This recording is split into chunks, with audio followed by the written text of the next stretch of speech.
How to get pylons in Terraria. So first, just move your NPCs into a small dedicated biome specific towns. Group 2 or more NPCs together in each particular biome where you want a working pylon to appear. Then keep those NPCs genuinely happy throughout, since unhappy NPCs simply won't sell pylons in their shop at all, no matter how long you wait. And you can check their happiness by basically talking to them and check or click on the happiness option right here on the dialog box, and you will see that this NPC is currently feeling nominal right here. So as you can see, it says feelings are currently nominal. So let's check this other NPC right here and check out the happiness of this NPC.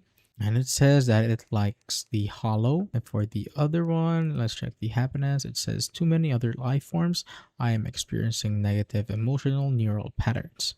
And just a quick tip, you specifically need at least 2 NPCs living close together in that same biome for a pylon to even appear as purchasable. A single lone NPC won't unlock it, and that is how you basically get pylons in Terraria.